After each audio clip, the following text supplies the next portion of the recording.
कि जो भी कावड़ मार्ग पर दुकानें हैं वहां पर हिंदू हो या मुसलमान हो उसे अपना नाम जरूर लगाना पड़ेगा। इनको कोई काम नहीं है, इन्हें नफरत बोनी है। ये सुहागनों की चूड़ियां उतरवा देंगे क्या? चूड़ियां भी तो मुसलमान बनाते हैं। क्या वो कपड़े पहनना बंद करा देंगे? चूड़ियां हटा देंगे? क्या क्या हटाएंगे ये? वो कभी थूक मसाज करते हैं, कभी खाने में थूक मिला देते हैं, कभी रोटियां बनाते हुए वीडियो वायरल होती है। सब इनका प्रोपेगेंडा है। ये सब पेड है, पैसे लेकर के हैं। इनका सोसाइटी से, समाज से कोई लेना देना नहीं है। तो मतलब एक तरह से इमरान मसूद की एक खुली धमकी मानी जाए। 5 लोग मरे हैं, मुसलमानों ने मुसलमानों को गोली तो मारी नहीं। तो आपको लगता है इसमें अनुज चौधरी भी शामिल है? तो इसका मतलब यह माना जाए कि बिहार चुनाव से पहले कांग्रेस ने सरेंडर कर दिया है।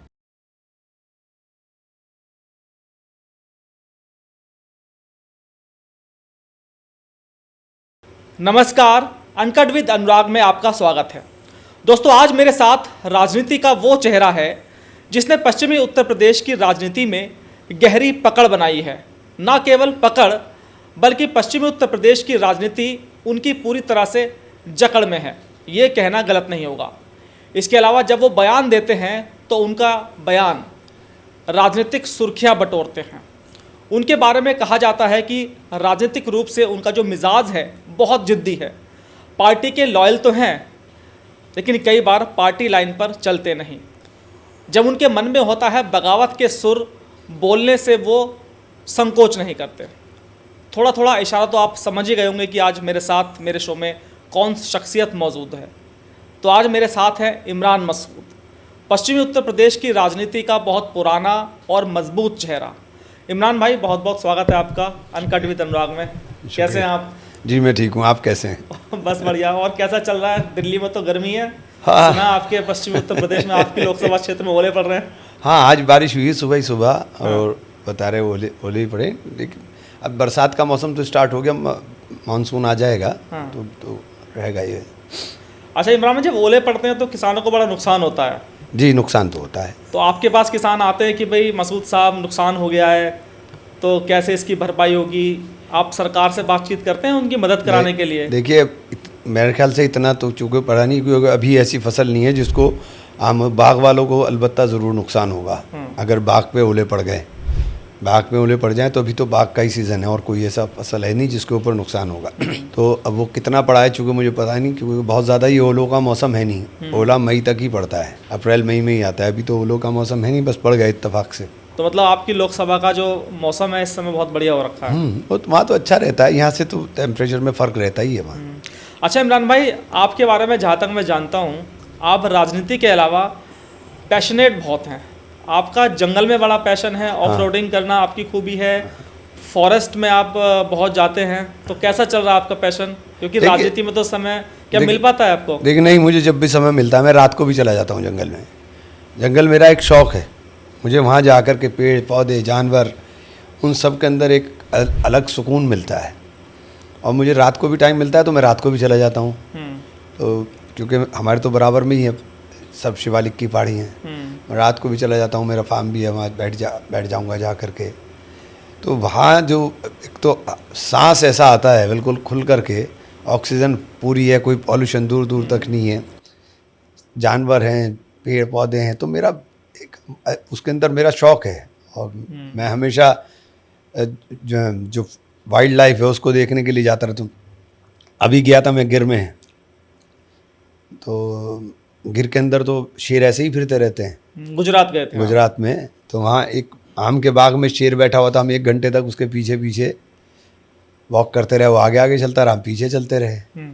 तो आम किसी को कह देंगे शेर के साथ आप वॉक करोगे तो नहीं चलेगा, लेकिन आप जानवर को, शेर तो शेर है, शेर तो शेर की चाल में चल रहा था। तो फिर अंदर उसके अंदर पार्क में मैंने 16 शेर एक साथ देखे।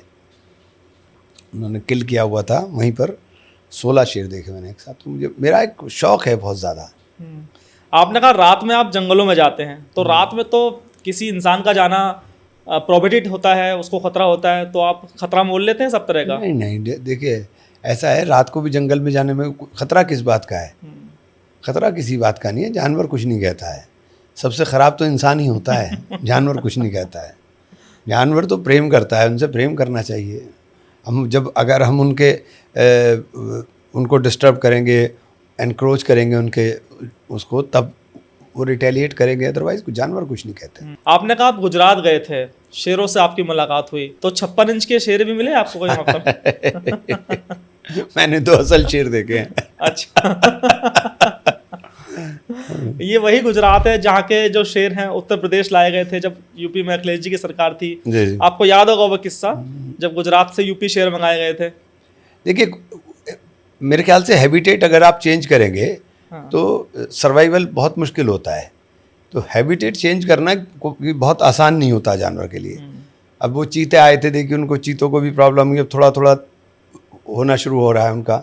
हालांकि चीता हमारे यहाँ पहले था, ऐसा नहीं है कि चीता के लिए नेचुरल हैबिटेट नहीं है, वो नेचुरल हैबिटेट है चीते का।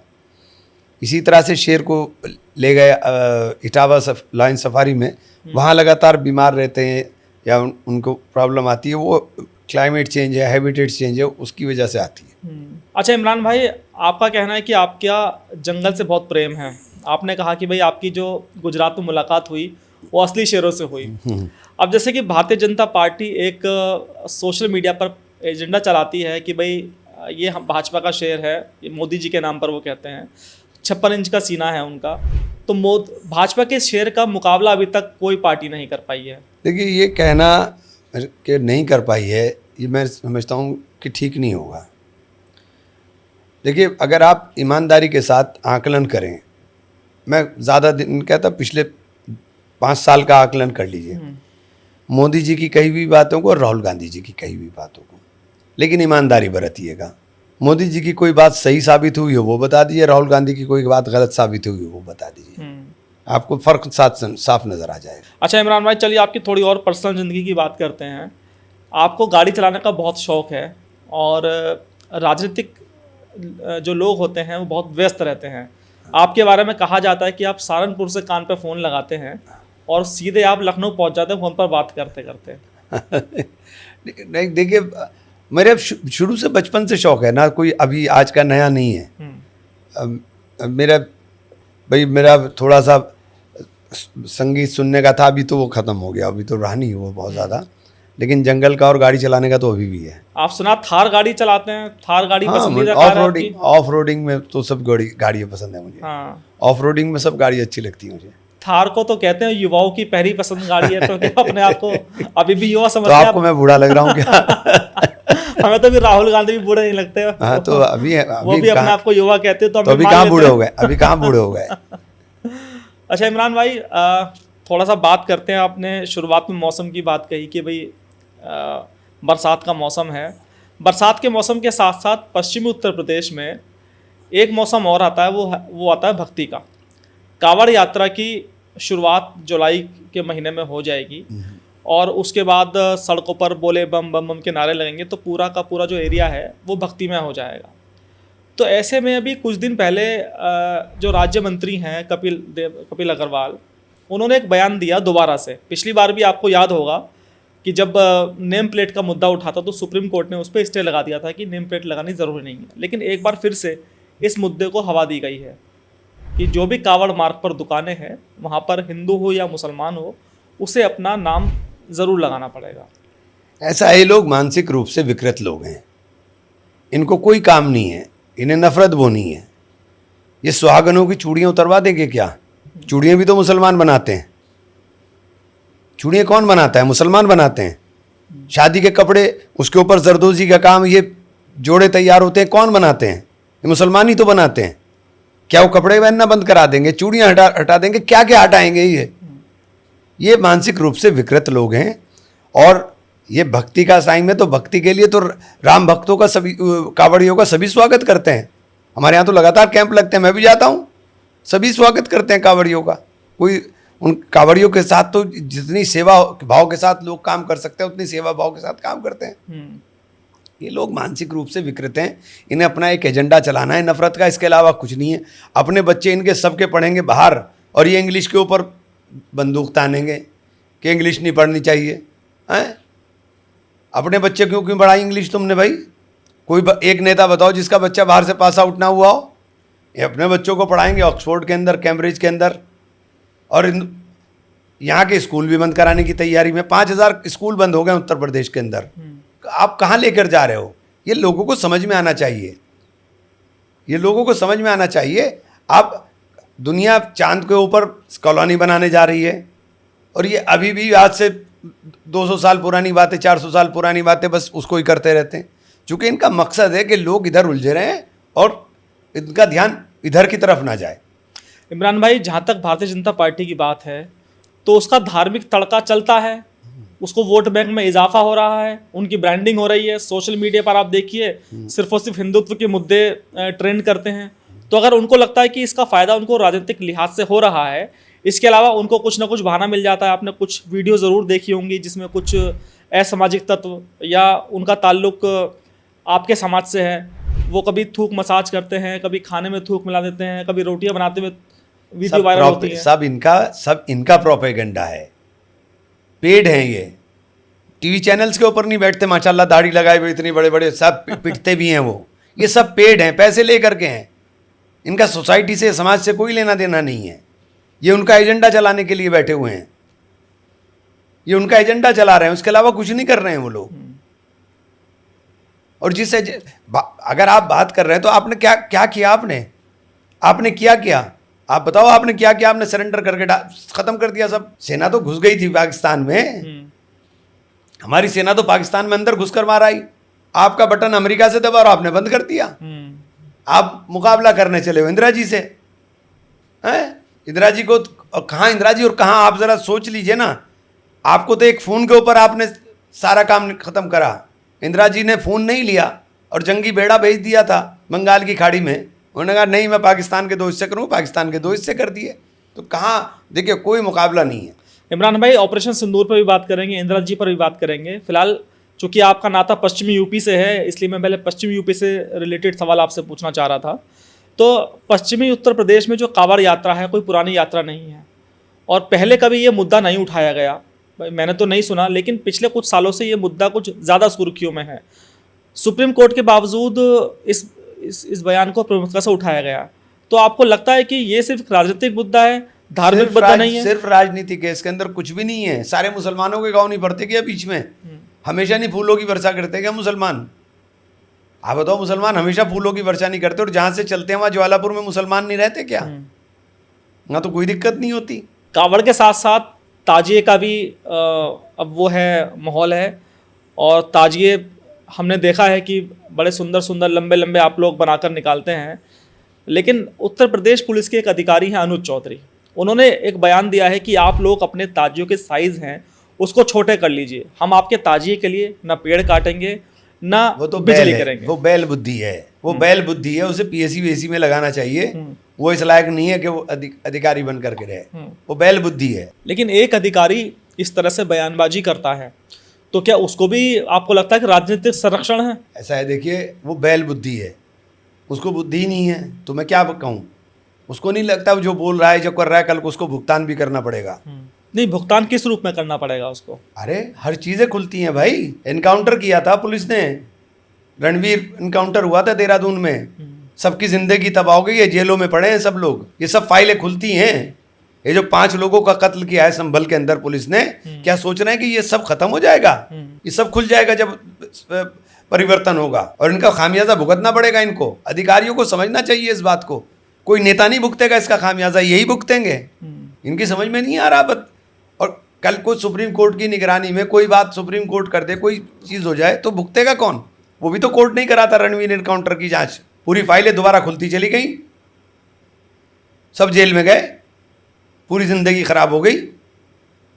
तो भुगतान तो आपको करना है। मैं अधिकारियों को भी कहता हूँ कि कोई काम ऐसा मत करो कि कल को तुम्हारे बच्चे उसको सफ़र करने का काम करें। तो मतलब एक तरह से इमरान मसूद की एक खुली धमकी मानी जाए। मैं धमकी कहाँ दे रहा हूँ? ये धमकी है। मैं धमकी मतलब भुगतना पड़ेगा उसको? तो भुगतना तो पड़ेगा। जो आप करोगे आपको भुगतना पड़ेगा। मत करो कोई काम गैर कानूनी। 5 लोगों को गोली मारी है, क्या भुगतना नहीं पड़ेगा? सीधे गोली पुलिस की लगी हुई है, आपको भुगतना नहीं पड़ेगा? भुगतना तो पड़ेगा। अभी फिलहाल आप चाहे जितने लिपापोती कर दो। तो आप लोग कोई इसका प्रमाण नहीं दे पाया सीधे तौर पर? तो गोली क्या आसमान में से आ गई? कोर्ट में मामला चल रहा है। 5 लोग मरे हैं, क्या आसमान से गोली आ गई? 5 लोग मरे हैं। मुसलमानों ने मुसलमानों को गोली तो मारी नहीं कि वो हिंदू वहाँ था नहीं। गोली किसने मार दी? आप बताओ ना। कोई वहाँ हिंदू था नहीं कि हिंदू मुसलमान झगड़ा हो रहा था, वहाँ पुलिस का और मुसलमान आमने सामने था, 5 लोग मर गए, सीधे गोली मारते हुए फुटेज हैं, सीधे गोली मारते हुए फुटेज हैं। ये सारे क्या झुटलाए जा सकते हैं? झुटलाए नहीं जाएंगे। तो आपको लगता है इसमें अनुज चौधरी भी शामिल है? वो सीओ बिल्कुल सामने आमने हैं वो सब चीज़ें भाई, आमने सामने हैं सब चीज़ें। ये सब चीज़ें खुलेंगी कल। देखिए कोई अजर अमर नहीं होता, कोई अजर और अमर नहीं होता, कल खुल जाएंगी तो सामने आ जाएगा सब। तो अधिकारियों को समझना चाहिए कि ये काम जो वो कर रहे हैं इससे नुकसान कल को उनको भी होगा। आपको लगता है कि उत्तर प्रदेश में जो ब्यूरोक्रेसी है उसने राजनीतिक चोला ओढ़ लिया है? अनुज चौधरी के अलावा और भी कुछ ऐसे पुलिस अधिकारी हैं जिनको आप लोगों ने टारगेट में लिया हुआ है कि अगर आपकी सरकार आती है तो? अनुज को भी टारगेट पे नहीं लिया, मेरा पड़ोसी तो है, इसे ऊपर वाला बुद्धि दे दे बस। ये बैल बुद्धि है। तो आप जानते हैं अनुज चौधरी को पहले से? हाँ, मेरे पड़ोसी तो है। तो पहले से इसी तरह से बयानबाजी करता तो पहलवानी में ही हुआ था, कोई पढ़ के थोड़ी भर्ती हुआ था, पहलवानी करके तो भर्ती हुआ था। तो जब पहलवान था अनुज चौधरी तो कैसा व्यवहार रहता था उसका? पहलवान तो पहलवान की तरह व्यवहार करेगा, पहलवान के पास तो बल होता है, अकल थोड़ी होती है। उत्तर प्रदेश के सीएम योगी आदित्यनाथ ने भी कहा था कुछ दिन पहले कि भाई पहलवान है लेकिन वो उसको अपनी भाषा पर थोड़ा संयम रखना चाहिए। नहीं, योगी जी को तो खैर देखना चाहिए उनको खुद ही, क्योंकि योगी तो संत हैं, तो संतों की वाणी, संतों का व्यवहार तो संतों की तरह ही होना चाहिए, देखना चाहिए। आप योगी जी को एक संत मानते हैं या मुख्यमंत्री मानते हैं? अब तो मुख्यमंत्री मानता हूँ, मुख्यमंत्री हैं मेरे तो मुख्यमंत्री ही मानूंगा। मैंने कुछ आपके बयान सुने पुराने, तो उसमें आपने कहा कि उत्तर प्रदेश के मुख्यमंत्री योगी आदित्यनाथ 100% ईमानदार हैं। हाँ है, तो लेकिन आप तो बेईमान कैसे कहूँ? लेकिन आप मोदी जी के लिए ऐसा कभी नहीं कहते। नहीं, तो मोदी जी के बारे में वो चर्चा नहीं है पब्लिक में, मैं तो जो पब्लिक परसेप्शन है उसकी बात कर रहा हूँ। अब योगी तक क्या तो कोई अब अंबानी या अडानी या कोई ठेकेदार मित्र दिखाई नहीं देता, मोदी जी के तो सब दिखाई देते हैं। तो इसलिए जो चर्चा, जो परसेप्शन, पब्लिक परसेप्शन है, मैं उसकी बात कर रहा हूँ। तो आपको लगता है कि उत्तर प्रदेश में मुख्यमंत्री योगी आदित्यनाथ ने अपनी छवि बहुत अच्छी बना ली है ईमानदार के रूप में? नहीं, ईमानदार होना, देखिए ईमानदार होना और काम वाला होना दोनों में फ़र्क है। आप ईमानदार हैं लेकिन किसी काम के नहीं है, आपकी नाक के नीचे भ्रष्टाचार हो रहा है तो उस ईमानदारी का करें क्या? आपकी नाक के नीचे भ्रष्टाचार हो रहा है तो जिम्मेदार तो आप ही हैं। थोड़ा सा एक दो भ्रष्टाचार आप बता दीजिए, अगर आपके पश्चिमी उत्तर प्रदेश में कुछ ऐसी भ्रष्टाचार की घटनाएं हो रही हैं तो आप इसे इंटरव्यू में बताइए, हम कोशिश करेंगे। नहीं, देखिए ऐसे किसी पे आरोप नहीं लगाया जाता। मैं तो एक जनरल बात कही है, अगर आपकी नाक के नीचे भ्रष्टाचार हो रहा है तो आप भी जिम्मेदार हैं, आप ईमानदार हैं, लेकिन अगर आपकी नाक के नीचे हो रहा है तो आप भी जिम्मेदार हैं। इमरान और भाई, भ्रष्टाचार सिर्फ पैसे का नहीं होता, कहीं ना कहीं गड़बड़े हो रही हैं तो उनके लिए जिम्मेदार कौन होगा? जिम्मेदार तो आप ही होंगे। इमरान भाई, जब भी हम किसी के ऊपर आरोप लगाते हैं भ्रष्टाचार का या किसी और भी तरह का, तो हम सबूत लेकर बात करते हैं। तो मैं इसीलिए आपसे पूछना चाह रहा था कि उत्तर प्रदेश में किन किन मामलों में भ्रष्टाचार चल रहा है, कौन कौन से ऐसे विभाग हैं जिनमें मुख्यमंत्री को सीधे दखल देना चाहिए? देखिए, मुख्यमंत्री जी को सबसे पहले दखल देना चाहिए जल जीवन मिशन में।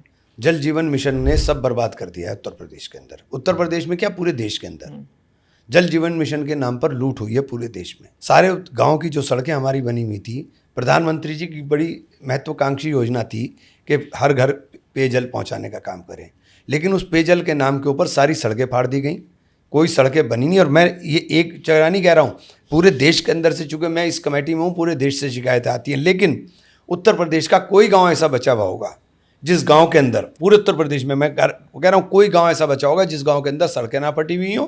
पाइपलाइन के नाम के ऊपर पूरे गांव की सड़कें, जो सालों में सड़कें बनी थी, उनको बर्बाद कर दिया और उसके बाद ठेकेदार भाग गए। एक काम तेज़ी के साथ हो रहा है कि उठाएंगे और ब्लैक लिस्ट कर देंगे। ब्लैक लिस्ट क्या होता है? आप सिर्फ ब्लैक लिस्ट करते हो, रिकवरी क्यों नहीं जारी करते? आप बाहर की कंपनी आती हैं, आप ब्लैक लिस्ट कर देते हो, काम पड़ा हुआ है अधूरा। तो ये कौन जिम्मेदार है? जिम्मेदारी तो सरकार की है ना। ये सबसे बड़ा, मैं बता रहा हूँ, इससे बड़ा कोई वो नहीं हो सकता कि सहारनपुर के अंदर बाईपास बनना था, कंपनी ब्लैक लिस्ट हो गई, काम पड़ा हुआ है पेंडिंग पर 6 साल से। कौन रेस्पॉन्सिबल होगा? सरकार रेस्पॉन्सिबल होगी ना। और ये तो इतना बड़ा, मैं आपको बता रहा हूँ, जल जीवन मिशन, ये तो इतना बड़ा घोटाला है, इसके अंदर तो परत दरत परत खुलती चली जाएंगी। उत्तर प्रदेश की कानून व्यवस्था के बारे में आप क्या कहना चाहेंगे? क्योंकि पश्चिमी उत्तर प्रदेश में कानून व्यवस्था बहुत तंगहाल रहती थी। यहाँ पर अक्सर बहुत अच्छी है, यहाँ अक्सर रामराज आ गया है, दंगे ज्यादा हुआ करते थे। रामराज आ गया है। इमरान भाई, दंगे बहुत हुआ करते थे, चाहे मुजफ्फरनगर दंगे की बात करें, सहारनपुर दंगे की बात करें, हर समय यहाँ पर माहौल खराब रहता था। कह तो रहा अब तो रामराज आ गया, ये दंगे तो नहीं हो रहे हैं? अब तो रामराज आ गया, मैं कह तो रहा हूँ। नहीं, आप मुझे बताइए 2017 के बाद जब से यूपी के मुख्यमंत्री योगी आदित्यनाथ बने हैं तब से पश्चिमी उत्तर प्रदेश में कितने दंगे हुए हैं? नहीं तो अच्छी बात है ना, दंगे नहीं हुए, लेकिन क्या सिर्फ दंगे ही होते हैं? क्राइम तो दूसरे भी हैं। क्या कत्ल नहीं हो रहे हैं? क्या क्राइम आप उस रिपोर्ट उठाइए ना, क्राइम कहाँ जा रहा है? क्या दंगा सिर्फ क्राइम है? दंगा तो 4-5 दिन हुआ, खत्म हुआ, तो वही तो क्राइम नहीं है ना। लेकिन यूपी सरकार का तो परसेप्शन ये है कि हमने क्राइम को बिल्कुल जीरो कर दिया है। अपराधी रोज नेम प्लेट टांगते हैं गले में और थानों में सरेंडर करते हैं। उनकी जाति और धर्म भी होता है। जाति धर्म समझा नहीं, थोड़ा विस्तार से समझाइए। उनका जाति और धर्म भी होता है। किसी का नाम फुरकान होगा, किसी का कुर्बान होगा, किसी का सुल्तान होगा, तो उनके लिए तो जेल या पैर में गोली है, इसके अलावा क्या है? अच्छा, आपका कहने का मतलब यह है कि जो मुस्लिम लोग हैं, समाज के लोग हैं, उनको जानबूझकर अपराधी बनाया जा रहा है? हाँ, तो बनाया जा रहा है, इसमें कोई झूठ थोड़ी ना है। रिकॉर्ड उठा लीजिए उत्तर प्रदेश के अंदर, मुसलमानों की आबादी कितनी है और मुसलमानों के अंदर पकड़े जाने वाले अपराधियों के अंदर मुसलमानों का प्रतिशत कितना है, खुद सामने आ जाएंगे आंकड़े। हिंदुओं के खिलाफ कार्रवाई नहीं हो रही? जो हिंदू मैं हिंदू की बात नहीं कर रहा हूँ, जाति की बात कर रहा हूँ, जाति की बात कह रहा हूँ। छोड़ दिया, बहुत गहरी बात है वो जो मैं कह रहा हूँ, बस उतनी समझ लिए। ना इससे ज़्यादा बोलूँगा, ना इससे ज़्यादा बोलूँगा। उसके अंदर बहुत सारे पिछड़े भी मिलेंगे, उसके अंदर तिलकधारी भी मिलेंगे, ऐसा नहीं है उस सूची में। उत्तर प्रदेश में जो हाफ एनकाउंटर की पॉलिसी चल निकली है, इस हाफ एनकाउंटर की पॉलिसी से इमरान मसूद कितने संतुष्ट हैं? बिल्कुल भी नहीं। पैर में गोली मार करके आप सिर्फ खराब कर रहे हो, इससे अलावा कुछ नहीं। और बहुत ऐसे लोगों को पैरों में गोली मारी गई जिनका क्राइम से वास्ता मतलब नहीं रहा। पुलिस ने बहुत इसके अंदर जाती की है। तो पुलिस को भी उसकी जाति की सजा भुगतनी पड़ेगी? हाँ, देखिए, बिल्कुल निश्चित रूप से हर चीज़ का एक अंत होता है, हर चीज़ का। कोई चीज़ अजर और अमर नहीं होती। अच्छा इमरान भाई, एक बात मेरी समझ में नहीं आती। आपने कहा कि फुरकान, इमरान या जो भी मुस्लिम लोग हैं उनको जानबूझकर अपराधी बनाया जाता है और उनके पैरों में गोली मारी जा रही है। आप कह रहे हैं कि वो निर्दोष हैं। आप अपनी कौम के बड़े नेता हैं, पश्चिमी उत्तर प्रदेश में आपका बहुत बड़ा नाम है। मैंने ये कब कहा कि जिनके सबके गोली लगी वो सब निर्दोष हैं? मैंने ये तो नहीं कहा। मतलब मोस्टली निर्दोष हैं? मैंने ये तो नहीं कहा। तो जो निर्दोष लोग हैं तो उनकी आवाज़ कोर्ट में आप लोग क्यों नहीं उठाते? मान लीजिए आपकी कौम के लोगों के साथ अन्याय हो रहा है तो आप लोग साथ खड़े क्यों नहीं होते कोर्ट के अंदर? नहीं, देखिए दिक्कत क्या होगी कि डरा दिया गया बहुत ज़्यादा। जब तक मुद्दई खड़ा ना हो तब तक आप बाहर से कुछ नहीं कर सकते। अभी तो बेचारा डरा हुआ है बहुत ज़्यादा कि अभी एक टांग में लगी, कल को सीने पे लग जाएगी, चलो टांग की खा लो। उत्तर प्रदेश की जो बुलडोजर पॉलिसी है वो कैसी लगती है? क्योंकि उसको तो आपने कर्नाटक में भी अपनाया। बुलडोजर कहाँ चलता है? बुलडोजर चलता कहाँ है? बुलडोजर दरगाह तोड़ देता है। हाँ। बुलडोजर मस्जिद तोड़ देता है। बुलडोजर कहाँ चलता है? बुलडोजर अपराधियों का घर भी चलता है। हाँ, अपराधियों की भी जाति देख करके चलता है ना। ये जाति वाला एंगल समझ में नहीं आ रहा। अपराधियों की जाति बात करते हैं, कभी जाति की बात करते हैं। अब अपराधियों की जाति देखकर चलता है, उठा लीजिए लिस्ट, आपको खुद समझ में आ जाएगा। अपराधियों की जाति देख करके बुलडोजर चलता है। मतलब अपराधी दलित है तो बुलडोजर चलेगा? अब मैंने ये नहीं कह रहा हूँ अपराधी मुस्लिम है तो बुलडोजर चलेगा? अपराधी तो जाति देख करके चलता है। धर्म की बात छोड़ दीजिए, जाति की बात कर रहा हूँ मैं। खुल के बताइए, अगर अपराधी ठाकुर है तो बुलडोजर नहीं चलेगा? ये खुल के नहीं बोलना, मेरे साथ तो ठाकुर बहुत हैं भाई। इमरान भाई, आप बहुत बेबाक नेता हैं। आपके जो बयान हैं, कभी आप अपनी पार्टी से नहीं डरते, तो आप योगी जी से क्यों डर रहे हैं? आप खुल के बोलिए अगर कुछ ऐसा इशू है तो। मैं डरने का मतलब नहीं, डरता तो मैं अल्लाह से हूँ, किसी से नहीं डरता भाई। अल्लाह से डरता हूँ मैं, और सबको अल्लाह से डरना चाहिए, ईश्वर से, भगवान से, सबको डरना चाहिए। योगी जी को लेकर लोगों ने परसेप्शन बना दिया है कि जब से वो मुख्यमंत्री बने वो ठाकुरों की बड़ी परवाह करते हैं। लेकिन मेरे पास ही बहुत सारे आंकड़े ऐसे हैं कि कम से कम 6 IAS को तो मैं व्यक्तिगत रूप से जानता हूं जिनके खिलाफ उन्होंने सीधी कार्रवाई की है। ठाकुर नेता हैं, कई SP हैं, उनके खिलाफ सीधी कार्रवाई की है। नहीं, योगी जी ने कार्रवाई की। देखिए, मैं योगी जी को पहले से कह रहा हूँ कि योगी जी बहुत ईमानदार आदमी हैं। योगी जी को हमारे पे कार्रवाई करने के बजाय अपना सुरक्षा कवच मजबूत करना चाहिए कि उनके अंदर से उनके पीछे बहुत लोग हैं। योगी जी को किसी बाहर के वाले की जरूरत नहीं है, उनके लिए तो अंदर से ही बहुत है। अच्छा, बहुत लोग चर्चा करते हैं इस बारे में कि भाई योगी जी को खतरा है, योगी जी को हटाया जाएगा। सियासी गलियारों में बड़ी चर्चा होती रहती है इसकी। आपको क्या लगता है कि कौन है इसके पीछे? इस मामले में बड़ा मजबूत नेता है योगी। दब नहीं रहा है किसी से, मस्त चाल में काम कर रहे हैं योगी जी। अच्छा, कौन उनको दबाने की कोशिश कर रहा है, उत्तर प्रदेश में या दिल्ली में? दिल्ली से दबते हैं वो, उत्तर प्रदेश में तो कोई दबाने की हैसियत में नहीं है उन्हें। अच्छा, उन्हें दिल्ली से दबाने का प्रयास होता है, लेकिन वो उनके कब्जे में आते नहीं बेचारे। तो आपको मजा आता है ये पूरा सीन देख के कि भाई? अरे देखिए, जो आदमी जंगजू है या बहादुर है, जो लड़ता है, मुझे तो हर उस आदमी को देख के मजा आता है। हाँ, हौसले वाला है, हिम्मत वाला है, डरता नहीं है, हाँ। मजा आता है देख करके। लेकिन मैंने तो देखा है कि जिन लोगों के ऊपर आप लोग आरोप लगाते हैं कि दिल्ली वाले उनको दबा रहे हैं, यूपी में आकर उनकी पीठ थपथपाते हैं, आज भी उत्तर प्रदेश में वो यही तो बड़ी बात है। अमित शाह अरे मौजूद यार, मैं कहता रहा हूँ यही तो बड़ी बात है कि आपने मजबूर कर दिया कि भाई आओ अब फीट थपथपाओ, इसके अलावा कोई काम नहीं होगा। ये बहुत बड़ी बात है। अच्छा, ये लोग ये बातें आपको बताता कौन है कि उनको दबाने की कोशिश चल रही ये है? तो सब देखिए, ये तो राजकाज की चीज़ें हैं, सब आपको भी पता रहती हैं, मुझे भी पता रहती हैं, सबको पता रहती हैं। हम बनते रहें बैठ करके, क्योंकि चर्चाएं तो सब होती हैं। अच्छा, आपने कहा कि बहादुर हैं, ईमानदार हैं, तो आपको लगता है कि उत्तर प्रदेश में ऐसा ही मुख्यमंत्री रहना चाहिए? क्योंकि अगर इमरान मसूद की नज़रों में जो ईमानदार भी है नहीं, और लड़ना भी जानता है, हाँ, तो उसको तो उत्तर प्रदेश में रहना चाहिए। हाँ देखिए, अगर उनके मन में करुणा आ जाए हमारे प्रति भी, देखिए आपको धर्म देख करके करुणा नहीं आनी चाहिए। अगर आप कह रहे हैं कि सब बराबर हैं, तो फिर बराबरी की नज़र से देखा जाना चाहिए। बुलडोज़र सिर्फ हमारे दरगाहों पे ना चलाएं, हमारे मस्जिदों पे ना चलाएं। जंगल में बनी हुई दरगाहें ढा दी आपने जा करके, आप मेले रोक देंगे, सिर्फ आप अपनी राजनीतिक एजेंडा चालू करने के लिए सब चीज़ें रोक रहे हैं, इसके अलावा कुछ भी नहीं है। हम भी जानते हैं आप कुछ नहीं, लेकिन आप अपना राजनीतिक एजेंडा चालू करने के लिए आप आस्थाओं के जो हमारे वो हैं उनको ज़मीन दोज कर देंगे, तो वो ठीक नहीं है। आपको लगता है कि अगर वो मुस्लिम समाज पर थोड़ी सी रिलैक्सेशन दे देंगे तो उनका कोई तोड़ नहीं है? नहीं, ऐसा नहीं है, ऐसा नहीं है। मैंने कभी, आप तो ऐसे कह रहे हैं जैसे मैं कोई भारतीय जनता पार्टी का स्पोक्स पर्सन हूँ। अरे भैया, उत्तर प्रदेश का हाल ख़राब है, देख लीजिए ना, क्राइम रेट कहाँ जा रहा है, आसमान को छू रहा है क्राइम, आसमान को छू रहा है क्राइम, देख लीजिए उठा करके सारे आंकड़े। 2017 से पहले और कम से कम 10-20 साल पहले जाइए तो 20 साल पहले जो क्राइम बढ़ता था, हाँ। और अब जो क्राइम घटा है, उसमें किसी ना पुलिस अधिकारी की ना किसी उसकी प्रशासनिक कोई वो नहीं है।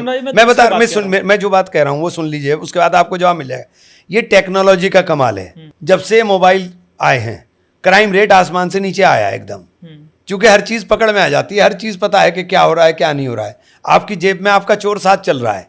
तो इसलिए ये टेक्नोलॉजी जब से आई है, टेक्नोलॉजी का इस्तेमाल जब से हुआ है, तब से डाउन हुआ है। इमरान भाई, मैं दूसरी बात कर रहा हूँ। मैं आपसे ये पूछना चाहता हूँ कि जब मैं पढ़ता भी था, विद्यार्थी जीवन में था, तो जो सरकारें होती थी, अगर उनके राज्य में कोई गलत काम होता था तो सड़कों पर प्रोटेस्ट होते थे, लोग धरना प्रदर्शन करते थे, राजनीतिक लोग जेल जाते थे। लेकिन वो दौर ही खत्म हो गया है आज के समय में। कैसे दौर आएगा वो? कैसे दौर आएगा? पीपल रिप्रेजेंटेशन एक्ट के अंदर क्या क्या कर दिया? 2 साल की सज़ा कर दिया, आपकी सदस्यता खत्म, पूरा का पूरा कैरियर खत्म हो जाएगा। हम कहाँ खड़े हुए हैं? उसकी अब्बास अंसारी को किस बात की सज़ा मिल गई? उसने एक बयान दिया था, बस उसे हेट स्पीच में मान लिया, उसकी सदस्यता खत्म। तो राजनीति जिस काम के लिए कर रहे हैं वही सब गड़बड़ हो गया। इसके ऊपर तो मेरा इसके ऊपर विचार होना चाहिए, इसके ऊपर विचार होना चाहिए। इसका दुरुपयोग शुरू हो गया है।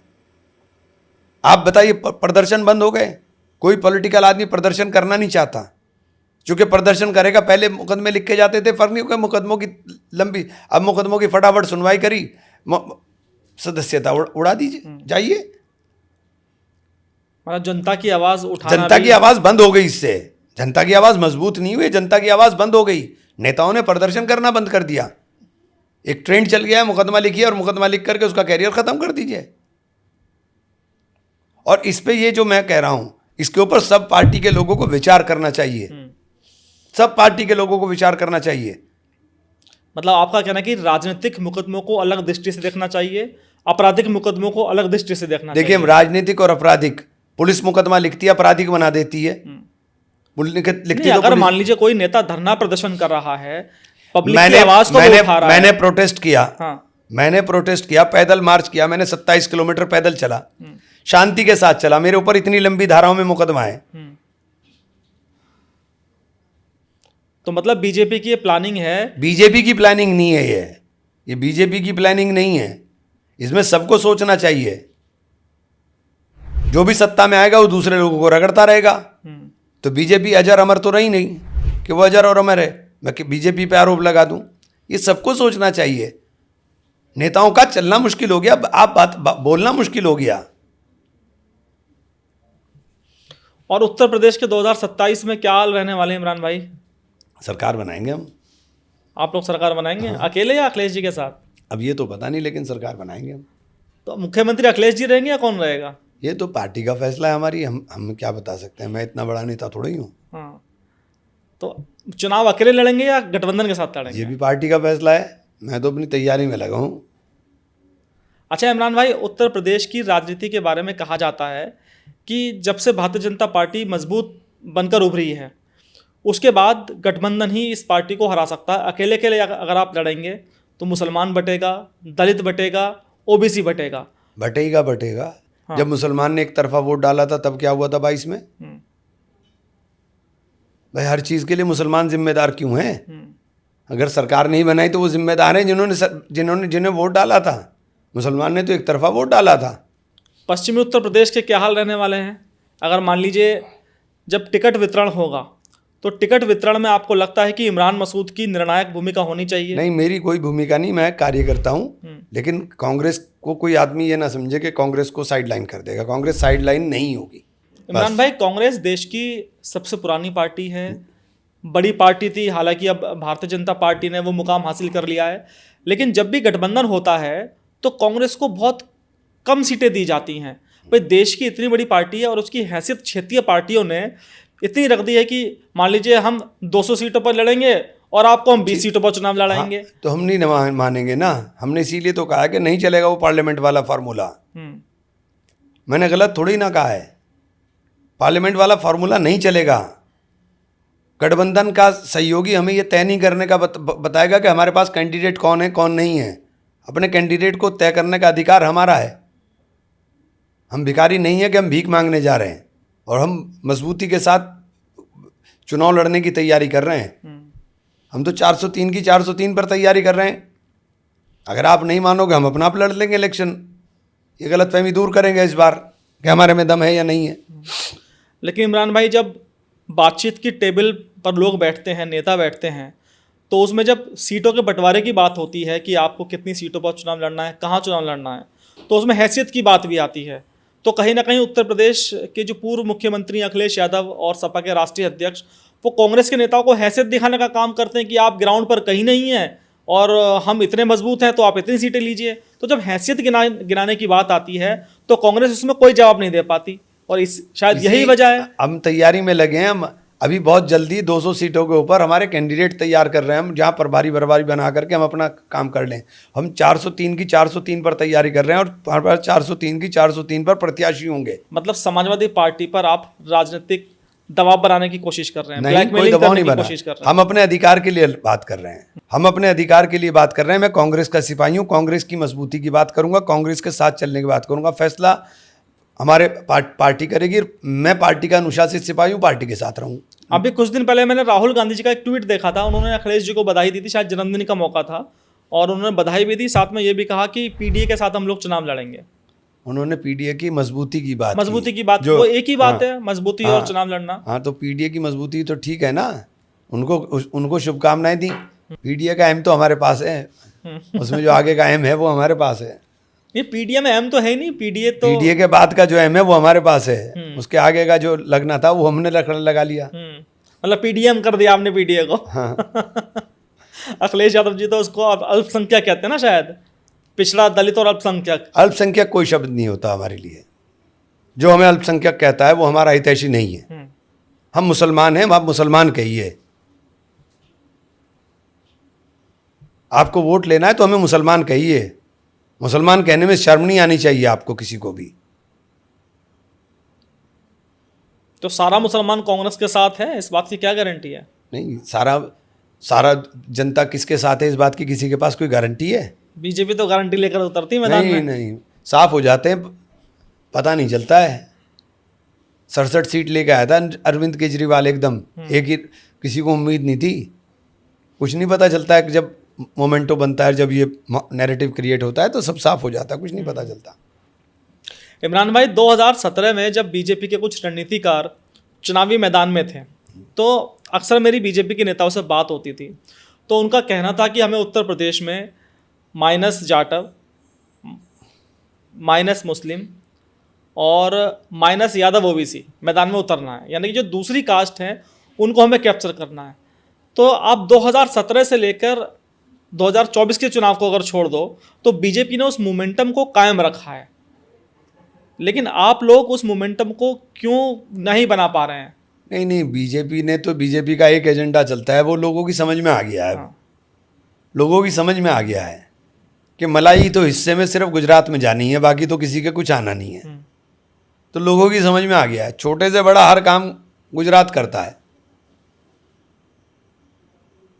तो ये सबकी समझ में आ रहा है, ऐसा नहीं है कि किसी की समझ में नहीं, सबकी समझ में आ रहा है।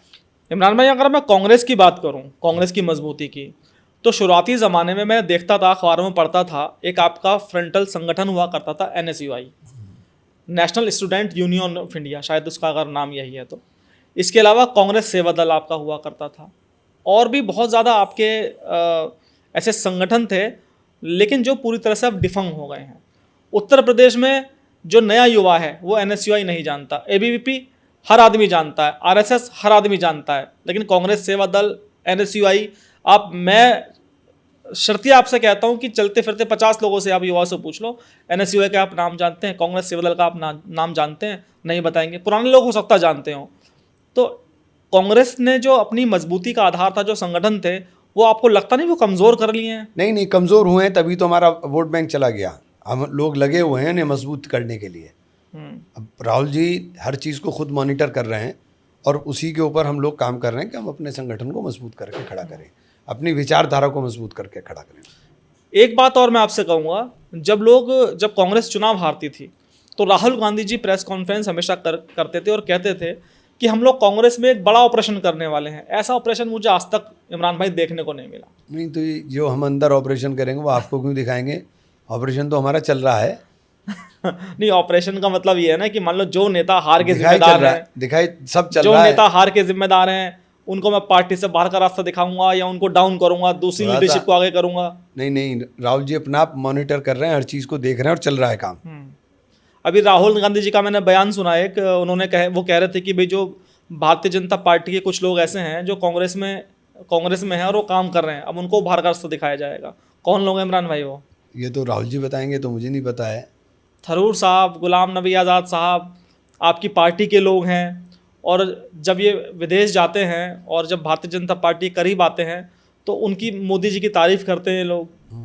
तो ऐसे में कहीं आप लोग ऐसे सहज नहीं हो जाते कि भाई आपके लोग हैं, राहुल गांधी के बिल्कुल करीबी लोग हैं, कांग्रेस की तारीफ छोड़ के मोदी जी की तारीफ कर रहे हैं, बीजेपी की तारीफ कर रहे हैं, ऑपरेशन सिंदूर की तारीफ कर रहे हैं? देखिए, बाहर जब कांग्रेस का जब डेलीगेशन गया तो डेलीगेशन वही बात बोलनी चाहिए जो डेलीगेशन को यहाँ से किया गया, लेकिन जब हम अंदर आकर के अपने देश में बात करेंगे, बाहर जाकर थोड़ी अपने हम झगड़े दिखाएंगे कि बाहर जाके हम अपने झगड़े दिखाएंगे, यहाँ बोलेंगे हम जो बोलना है। राहुल गांधी जी की जो सच्चाई है और सहजता और सादगी, क्या ये उनकी दुश्मन बन गई है? क्योंकि देखिए, आम सच लोगों से, कभी- इमरान भाई, अगर हम बात करें, सच कभी छिपता नहीं है, सच कभी छिपता नहीं है। 5 साल का ज़्यादा, 10 साल की बात नहीं कर रहा हूँ मैं, 5 साल की, 10 साल की उठाएंगे तो आपको सब समझ में आ जाएगा। राहुल गांधी ने जो बोला है वही सब आगे आ जाता है। राहुल गांधी की एक बात गलत साबित नहीं हुई। भाजपा जो भी कहती है वो एक पूरा नहीं कर पाई आज तक। क्या पार्लियामेंट में शोर था पीओके पे कब्जा लेंगे? जब पीओके का कब्जा हो गया और हम कब्जा लेने पहुंच गए, आप वापस भाग आए कि साहब सीज फायर। आपने कहा कि रोजगार देंगे, रोजगार का नंबर आया तो आप वापस भाग आए। कहाँ है रोजगार? बैकलॉग देखिए कहाँ चला गया। भर्तियां कर नहीं रहे, संविदा पर रख करके आरक्षण को खत्म करते जा रहे हैं। कहाँ लेकर के जा रहे हैं आप? आपने जो आंकड़े बेरोजगारी के जारी करते थे वो आंकड़े देना बंद कर दिया, क्योंकि वो आंकड़े इतने भयावह हैं कि आपको समझ में आ जाए। सरकार अब आंकड़े नहीं जारी कर रही है। तो जो राहुल जी ने कहा, आपने पूरी अर्थव्यवस्था को कंज्यूमर बेस्ड कर दिया, हम एक बाजार बन के रह गए पूरी दुनिया के लिए। उत्पादन बेस्ड हमारी अर्थव्यवस्था होनी चाहिए थी, आपने उसे कंज्यूमर बेस्ड कर दिया। हमारा निर्यात लगातार घट रहा है, आयात लगातार बढ़ रहा है, तो आप देश को कहाँ लेके जा रहे हो? तो जब राहुल गांधी ने बातें की हैं, एक बात बताइए गलत साबित हुई हो? हाँ, राहुल गांधी से ये बातें नहीं होती कि वो नफरत की बात कर लें, वो ऐसी बात करें जो लोगों के मन को छूने वाली हो, वो बात नहीं करते वो। मतलब आपको लगता है कि जो ऑपरेशन सिंदूर था, ऑपरेशन सिंदूर में पीओके पे कब्जा बहुत आसानी से हो सकता था, इस मुहाने पे हम लोग खड़े थे। हाँ, और क्या? क्यों मैं कोई गलत कह रहा हूँ? सेना घुस गई थी, अंदर नहीं मार के आया जाकर क्या? आप तो ऐसे कह रहे हो जैसे आपको नहीं पता है। अरे अंदर जाकर के उनके ठिकानों पर ठोक कर आए जाकर के। तो सेना को इतना आत्मबल कैसे मिला? सरकार से मिला। और फिर वो मनोबल टूटा कैसे? वो भी तो सरकार ने तोड़ा। हम्म, आपका अमेरिका से बटन दबा, आपने वापस बुला लिया, तो मनोबल टूटा या नहीं टूटा? अच्छा इमरान भाई, आपको क्या लगता है कि अमेरिका ने इस तरह से फ़ोन किया और उसने ट्वीट करके ये मैसेज दे दिया कि भाई मैंने चाचा बन गया हूँ, चौधरी बन गया हूँ मैं, और मैंने दो देशों के बीच में समझौता करा दिया है। इस चाचा का इलाज ट्रम्प का चाचा का इलाज जो है आज ईरान ने कर दिया। उन्होंने एक बात सुन भाई, मिसाइल 6 में हम अभी मिसाइल मार रहे हैं, अगर 6 घंटे तक रिटेलिएट नहीं किया तो समझौता है, वरना नहीं है। तो ऐसा होना चाहिए ना। हमने पाकिस्तान से समझो सीज फायर किया तो हमने क्या शर्त रखी? कोई शर्त रखी हमने? ट्रंप ने वहां से कहा कि हमने समझौते के लिए तैयार हैं। खुमैनी साहब ने और इन्होंने कह दिया कि हम मिसाइल मार रहे हैं, अगर मिसाइल का जवाब आ गया तो समझौता टूट गया। अभी तो 6 घंटे का टाइम है, देखो क्या होगा। तो दमदारी तो इसे कहते हैं भैया। इसकी वजह क्या रही होगी कि मोदी जी दबाव में कैसे आ गए अमेरिका के? हर आदमी जानना चाहता है इस बात को, लेकिन दमदारी दबाव में नहीं आता है। इंदिरा जी नहीं आई थी दबाव में भाई, इंदिरा जी नहीं आई थी दबाव में। बीजेपी कहती है इस बात को कि भाई जब भी हम जंग करते हैं किसी देश से, और तो उसमें कहीं ना कहीं थोड़ा समझौते का विकल्प भी रहना चाहिए। हमने उसी समझौते के रूप में तो आपने विकल्प में क्या रखा वो बता दीजिए पूरे देश को। देश भी तो यही जानना चाह रहा है कि आपने विकल्प में रखा क्या। भाई मेरा और आपका झगड़ा है, बीच में चौधरी साहब ने फैसला करा दिया, तो किसी बात पे तो समझौता कराया होगा। पाकिस्तान को आपने बांध दिया कि वो आतंकवादियों को पोषित नहीं करेगा। पाकिस्तान को आपने बांध दिया कि वो हमारे यहाँ आदमियों को भेज करके हमारे यहाँ आतंकवाद नहीं फैलाएगा। आपने करा क्या ये बताइए ना। आपने तो बताया कुछ भी नहीं। बटन दबा, 2:15 बजे प्रेस को ट्वीट होता है, 5 बजे ऐलान बंद।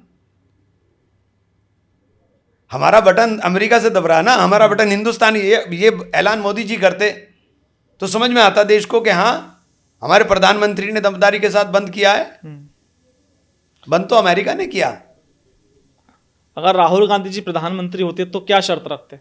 क्या शर्त रखते? पहले पीओके पे कब्जा करते, उसके बाद बात करते। पहले कब्जा करते फिर बात करते, या ईरान ने जैसे बात करी उस तरह बात करते। राहुल गांधी अपने दादी की तरह करते कि 2 टुकड़े कर दिए थे पाकिस्तान के। हाँ, करे थे 2 टुकड़े। इसे कोई इनकार नहीं कर सकता। तो अब जो इराक ने जिस तरह से दमदारी दिखाई है, तो इराक का क्या मैसेज गया पूरे विश्व में? ईरान का मैसेज गया कि दादागिरी हर को तोड़। गाजा के मासूमों को मारने वाले कातिल का इलाज ऐसा ही होना चाहिए। गाजा के अंदर मासूम बच्चे मार दिए, अपने अस्पताल पर बम गिरा तो तकलीफ होती है, पूरा अस्पताल जमींदोज कर दिया जिसके अंदर सैकड़ों बच्चे मर गए थे, उसके ऊपर किसी को दर्द नहीं हुआ था। इंसान की जान की कीमत के अंदर पता चल गया ना। अभी वो गाजा वाले तो पटाखे छोड़ रहे थे बेचारे, उनके पटाखों को रोक रहा था। अब ये जो बम पड़े हैं ना, इन्हें रोक के दिखाए ना। ईरान ने कर दिया इलाज। बिल्कुल, मैं बिल्कुल इस मामले में वो हूँ, ईरान ने बिल्कुल इलाज सही कराया उसका।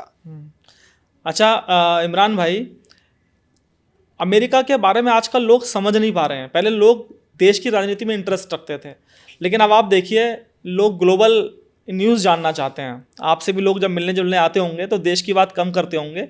जो वॉर चल रही है ईरान की और इजराइल की, उसके बारे में ज़्यादा बात करते हैं। लेकिन ट्रंप ने अपनी भूमिका हर जगह वो निभाना चाहते हैं। पहले उन्होंने कहा कि दोनों देशों में शांति रहनी चाहिए, फिर उन्होंने ईरान के परमाणु ठिकानों पर हमला कर दिया मिसाइलों से। तो ये किस तरह का संदेश है? एक तरफ बातचीत की बात कर रहे हैं। अब अमेरिका असल में ट्रंप की समझ में कुछ नहीं आ रहा है। हाँ। एक तो उम्र उसकी बेचारे की बहुत ज़्यादा हो गई है, उसको कुछ दिनों में लोग नॉन सीरियस लेने लगेंगे। अभी तुम 4 दिन पहले बम मार रहे हो, उसके बाद कह रहे हो समझौता करा रहा हूँ मैं, हैं? और बम मार करके वहाँ चुईया भी नहीं फटी उनकी, वो कह रहे हैं कि हमारे यहाँ तो कुछ भी नहीं हुआ। हमारे यहाँ तो कुछ हुआ ही नहीं। तो बम भी एक परसेप्शन बन गया कि मैंने बम फेंक दिया। हाँ, तो कुछ हुआ ही नहीं वहाँ। हुआ क्या वहाँ पे? उन्होंने परमाणु वो नष्ट करने को कह रहे हम रुकनेंगे नहीं।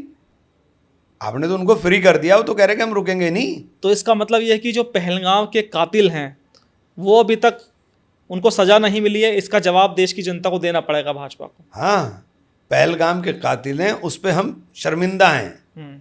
ये सरकार को शर्मिंदा होना चाहिए। पहले आपने स्केच जारी कर दिया, अब कह रहे हैं कि ये नहीं है। तो पहले क्यों करे थे स्केच जारी भाई आपने? अब कह रहे पाकिस्तानी है, तो पाकिस्तानी क्या एयरलिफ्ट होके आ गए या एयरलिफ्ट होके वापस चले गए? ढूंढिए और मारिए। हमें तो कातिलों को सजा चाहिए, हमें बहानेबाजी नहीं चाहिए।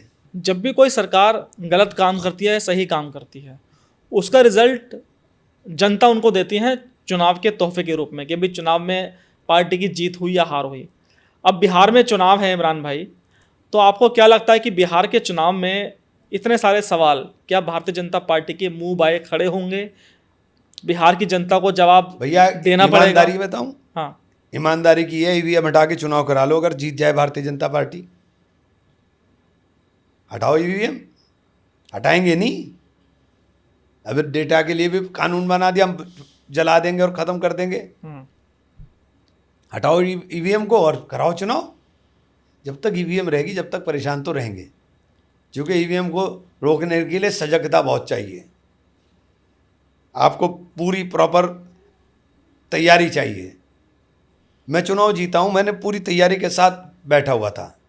हमें हमारे एजेंट को ये पता था कि कब कौन सी मशीन आएगी, कौन सा नंबर, क्योंकि सारा डेटा हमने पहले ले लिया था। अब हर आदमी इतनी तैयारी के साथ बैठ नहीं पाता बेचारा। थोड़ा फिर भी आप तकनीकी रूप से समझाइए। आप चुनाव जीते, अगर आपकी ईवीएम में कुछ गड़बड़ी करनी होती सरकार को, तो कैसे गड़बड़ी कर सकती थी? नहीं, और मुझे आपने नहीं पता कैसे गड़बड़ी गड़बड़ी होने नहीं दी। देखिए, मुझे ये पता था कि मेरे इस गांव के अंदर मैंने अपने एजेंट को सबको 5 दिन वो दी थी। मेरा एक गांव उठा लीजिए, उस गांव के अंदर मेरे टेंटेटिव वोट इतने आएंगे। मुझे पता है, हर पॉलिटिकल आदमी को पता होता है कि इस गांव में मेरे इतने आएंगे, भाजपा के इतने आ सकते हैं। वो थोड़ा बहुत उसके अंदर 10-20% का ऊपर नीचे हो जाएगा। अगर उसके अंदर 80% 90% का हो रहा है, तो वहीं हमने कहा था रोक देना। हमें पता है हमारे गांव में क्या वोट मिल रहा है हमें। तो हम तैयारी के साथ बैठे थे। पहले ही लिस्ट आ जाती है उनकी, जो मशीनें आती हैं उनकी बाकायदा, मतलब ऐसे तो फुल प्रूफ करते हैं, बाकायदा उनकी वो सूची दी जाती है जिसमें मशीन का नंबर भी होता है कि इस नंबर की मशीन आएगी, इस नंबर की वो आएगी। आप वीवीपैट पर्ची क्यों नहीं गिनवा देते भाई? अगर आप ईमानदार हैं तो वीवीपैट पर्चियों का मिलान करा दो। आप 50% का ही मिलान करा दो। तो इसका मतलब ये माना जाए कि बिहार चुनाव से पहले कांग्रेस ने सरेंडर कर दिया है? नहीं, सरेंडर नहीं कर दिया है, तैयारी कर रहे हैं कि बेईमानी नहीं करने देंगे, लोकतंत्र को बचा के रखेंगे। हमें पता चल गया कि कहाँ से तुम कर सकते हो, इसलिए अपने लोगों को ट्रेंड करेंगे कि ट्रेंड होकर के बैठे। मेरे यहाँ बहुत कोशिश की होगी, लेकिन हमें एक एक चीज़ का पता था। जब तक पूरी एक राउंड टेबल ख़त्म नहीं हो गई, तब तक हम नहीं हटे। इमरान भाई, उत्तर प्रदेश में भगवान के नाम पे भी वोट मांगे जाते हैं, और तो भगवान इनका पेटेंट हो गया क्या? भगवान हमारा भी तो है, क्या सुना इन्हीं है का हो गया? भगवान राम को आप अपना आदर्श मानते हैं, सुना है? तो राम तो इस देश के आदर्श हैं भाई। हाँ। कैसी बात कर रहे हैं आप? राम तो इस देश के आदर्श हैं। ये सच है कि आप भगवान राम में आस्था रखते हैं, या फिर राजनीतिक इस्तेमाल के लिए देखिए, उनका नाम ले रहे हैं, अपने आप को सेकुलर दिखाने की कोशिश कर रहे हैं? नहीं। देखिए, देश के अंदर रहने वाले करोड़ों लोगों की आस्था के प्रतीक भगवान राम है, और इसी देश के वासी हम हैं। अगर मैं अपनी आस्था का सम्मान करता हूं, तो मुझे आपकी आस्था का सम्मान करना पड़ेगा, हर सूरत में करना पड़ेगा। ये मुमकिन नहीं है। भगवान राम इस देश के आदर्श हैं। जब देश के आदर्श हैं तो सबके इमाम हिंद कहा है अल्लामा इकबाल ने भगवान राम को। तो इमरान भाई, ये बात जो सेकुलर पार्टीज हैं, चाहे समाजवादी पार्टी हो या कांग्रेस हो, उनकी समझ में क्यों नहीं आती? क्यों नहीं समझ में आती? राम के नाम का विरोध क्यों करती हैं वो? किसी ने विरोध नहीं करा। जैसे मान लीजिए राम मंदिर का उद्घाटन था, मैं समझ रहा हूँ आप ये कहेंगे कि वो एक पॉलिटिकल प्रोग्राम था, इसलिए आप नहीं गए। लेकिन अगर जहां बीजेपी को पॉलिटिकल लाभ मिल रहा है, अगर वहां आप लोगों की उपस्थिति, आपका प्रेजेंस हो जाए, तो मैं कहता हूं बीजेपी का परसेप्शन टूट जाएगा पूरी तरह से। मुझे एक बात बताइए, राम को ढूंढने मंदिर में क्यों जा रहे हैं आप? कि राम को सिर्फ मंदिर में अपने मन में ढूंढ लो ना, राम मिल जाएंगे आपको। आप मंदिरों में क्यों ढूंढते फिर रहे? राम नारा नहीं विश्वास है, ये भौतिकता की नहीं मन की प्यास है। राम नहीं मिलेंगे मंदिर के फेरों में, राम मिलेंगे शबरी के झूठे बेरों में, राम मिलेंगे पंचवटी की छाँव में, राम मिलेंगे मर्यादा से जीने में, राम मिलेंगे हनुमान जी के सीने में। तो यहाँ ढूंढो ना राम को, कहाँ ढूंढ रहे हो राम को? लेकिन जब कोई धार्मिक अनुष्ठान या प्रोग्राम होता है तो उसमें देखिए एक परसेप्शन तो बनता है ना कि समाजवादी पार्टी और कांग्रेस ने किनारा किया राम मंदिर के उद्घाटन से। चलिए आप राम मंदिर के उद्घाटन में नहीं जाते, आपकी पार्टी के बड़े नेता उद्घाटन के बाद जा सकते हैं वहां पर। ये आप कौन है तय करने वाले कि मैं हमें नहीं जाना हूं। है या नहीं है? इमरान भाई, मैं बिल्कुल नहीं किसी को फोर्स करना ये चाहता, देखिए, ना मेरा कहने का हक है। धर्म को राजनीति से अलग क्यों नहीं रखा जाता? हाँ। धर्म को राजनीति से अलग, धर्म तो व्यक्तिगत मामला है। धर्म तो अब आदमी को जीवन का दर्शन है, वो जो जीने का सलीका और जीने का तरीका बताता है। धर्म राजनीति थोड़ी सिखा रहा है, धर्म नफरत नहीं सिखाता। आप नफरत के ऊपर राजनीति कर रहे हो, धर्म तो नफरत सिखा नहीं रहा है। इमरान भाई, मीडिया थोड़ी लेके आती है राजनीति में धर्म को। मैं मीडिया को दोषी नहीं वो दे रहा हूं, मैं तो राजनीति- सबको कह रहा हूं। तो राजनीतिक लोग ही लेकर आते हैं। मैं मीडिया को नहीं कह रहा हूं, मैं तो उन्हीं को कह रहा हूं, मैं सबको कह रहा हूं। धर्म का नाम लेकर आप राजनीति क्यों कर रहे हैं? आप अपने काम पर राजनीति करिए ना। लेकिन काम पर तो आप आजकल वोट ही नहीं मिलते, बता रहे लोग। हाँ, ये तो दुर्भाग्य है। जनता की भी समझ में आता कि भाई कौन सी पार्टी कौन सा कितना बड़ा भक्त है। शायद इसी वजह से कि मोदी जी कभी केदारनाथ जाते हैं, कभी बद्रीनाथ जाते हैं, कभी रामेश्वरम जाके बैठ जाते हैं, तो जनता में वो दिखाने की कोशिश करते हैं कि भाई मेरे से बड़ा धार्मिक भक्त कोई नहीं है, तो इसलिए जनता का झुकाव भी वहां तरफ चला जाता है। ये तो उनका काम है। अच्छा इमरान भाई, चलिए थोड़ा सा एक बार आपकी पार्टी की बात करते हैं। कांग्रेस के बारे में ये भी कहा जाता है कि जब चुनाव आते हैं तो चुनाव में पार्टी सक्रिय होती है, बाकी आप लोग पिकनिक मनाने चले जाते हैं। जैसे प्रियंका गांधी की अगर हम बात करें तो देखिए उत्तर प्रदेश में अब चुनाव नहीं है, तो ना उत्तर प्रदेश में प्रियंका है ना राहुल गांधी है। नहीं तो प्रियंका जी तो उत्तर प्रदेश के अंदर अभी इंचार्ज भी नहीं है। अविनाश पांडे जी इंचार्ज हैं। अभी 8 दिन अविनाश पांडे जी लखनऊ के अंदर बैठे हुए थे। पूरे प्रदेश में संगठन सर्जन का कार्यक्रम चल रहा है, बूथ बूथ के ऊपर कार्यकर्ता जा रहे हैं। 2 महीने के अंदर हमने टारगेट रखा है कि हम पूरे चीज़ों को कंप्लीट कर लें। उसी टारगेट के ऊपर हम लोग काम कर रहे हैं। ऑलमोस्ट हमारा ये 70% काम हो चुका है। तो ये कहना कि काम नहीं हो रहा है, काम तो हो रहा है। इमरान भाई, आपको क्या लगता है कि उत्तर प्रदेश में प्रियंका गांधी को मजबूती से उतारना पड़ेगा या राहुल गांधी बहुत हैं? दोनों में राजनीतिक दक्षता दोनों में से सबसे ज़्यादा किसके अंदर है? क्या बात आप कर रहे हैं? राहुल गांधी नेता हैं हमारे, राहुल गांधी पार्टी के नेता हैं। प्रियंका गांधी पार्टी का एक ऐसा चेहरा है जिसके नाम के ऊपर, जिसके काम के ऊपर, जिसकी शक्ल और सूरत के ऊपर लोग जो हैं इंदिरा जी को देखने का काम करते हैं। तो दोनों का अलग अलग थोड़ी ना एक ही तो चीज़ है। वैसे इमरान भाई, जहाँ तक मैं आपके बारे में जानता हूँ, वैसे तो आप सेकुलर राजनीति करते हैं, लेकिन फिर भी जब आप किसी पार्टी में सांसद हैं या आपको कोई हैसियत दी जाती है तो कहीं ना कहीं आप एक मुस्लिम नेता के रूप में भी पार्टी में जाने जाते हैं। तो उत्तर प्रदेश में कांग्रेस आपको एक मुस्लिम फेस क्यों नहीं बनाती? और मान लीजिए अगर बना भी दे तो निर्णय लेने की ताकत क्या आप लोगों के पास होती है? नहीं, देखिए, मैं ना तो मुस्लिम फेस हूँ ना मैं कोई और फेस हूँ। मैं हिंदुस्तान का चेहरा हूँ। इस चेहरे के अंदर हिंदू, मुसलमान, सिख, ईसाई सब होते हैं। तो मैं तो कभी ये अपने ऊपर टैग जाता ही नहीं हूँ। तो कांग्रेस क्या करेगी क्या नहीं करेगी तो मुझे तो जिम्मेदारी जो लगाएगी, मैं तो एक सिपाही हूँ उनका, जहाँ वो लगा देंगे वहाँ खड़ा हो जाऊँगा। अच्छा इमरान भाई, अब आपके थोड़े से बयानों की बात करते हैं। आपका एक बड़ा पुराना बयान था जो आपने कमरे के अंदर दिया था कि भाई बोटी बोटी कर दूंगा मैं, शायद आपने मोदी जी को लेकर वो बयान दिया था। वो बयान आपकी पहचान बन चुका है। तो मैं आपसे ये पूछना चाहूँगा कि हालांकि आपने बाद में उससे किनारा भी किया था, वो बयान जब आज सुनते हैं तो आपको पछतावा होता है कि ऐसा बयान आपको बयान नहीं था देना ही चाहिए नहीं। अब वो कुछ भी तोड़ मोड़ के पेश करते रहे, उसका इलाज नहीं है। मैं वो ना था ना हूँ ना हो सकता। मेरी परवरिश ही नहीं हुई उस माहौल के अंदर। तो ये बेकार की बातें हैं। लेकिन आपके बयान, आवाज़ तो थी आपकी वो। आपने चेक आप कराई दरअसल थी? कहना क्या चाहते थे? आपने चेक कराई थी क्या?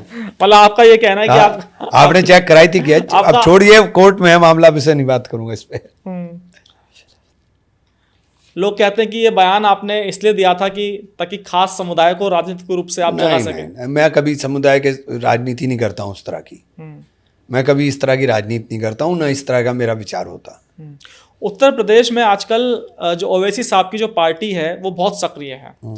आपको क्या लगता है कि वो बीजेपी की बी पार्टी है या वास्तव में मुसलमान अब ओवैसी साहब की तरफ झुकाव है उनका? No comment. ऐसा क्यों? No comment. हर मुद्दे पर बोलते हैं, लेकिन ओवैसी साहब के बारे में आप नहीं बोलेंगे। नहीं, मैं बोल ज़रूरत नहीं है ना उत्तर प्रदेश के अंदर मुझे बोलने की उनके लिए। No comment. एक यूसीसी का मुद्दा जो है उस पर आपका कहना है कि उस पर आपको कोई फ़र्क नहीं पड़ेगा, आपका जो पर्सनल आपका लॉ है। क्या फ़र्क पड़ेगा भाई, निकाही करके शादी करेंगे हम। अब तुम आप बता दो कि आप फेरे करोगे कि नहीं करोगे। आप बताओ ना कि आप फेरे करोगे कि नहीं करोगे। हम तो निकाह करेंगे, निकाह करके शादी होगी हमारी। तो जो यूसीसी का मुद्दा है आप उसे बताते हैं कि मानवाधिकार का मुद्दा है। हाँ। और इसमें जो है आदिवासी समुदाय के लोगों को दूर रखा गया है, तो इसमें आपका क्या कहना है? अगर ये अच्छा है तो आदिवासियों के साथ दुश्मनी क्यों? और अगर ये बुरा है, तो फिर ये हमारी साथ दुश्मनी क्यों? ये बता दीजिए ना। ये जो बातें कर रहे हैं ना, ये इनके गले में फंस जाएंगी। हमारी संस्कृति के साथ, सभ्यता के साथ ये जो छेड़छाड़ करने की कोशिश कर रहे हैं, इनके गले में फंस जाएंगी ये। इमरान भाई, आपने कई चुनाव हारे, उसके बाद आप चुनाव जीते। राजनीति में अक्सर जब लोग हारते हैं या उनको वो मुकाम नहीं मिल पाता, तो वो कहीं ना कहीं अपने आप से हार जाते हैं, लेकिन आपने हार नहीं मानी। ये प्रेरणा कैसे आई आपके अंदर? योद्धा ना हारता है ना जीतता है, योद्धा सिर्फ लड़ता है।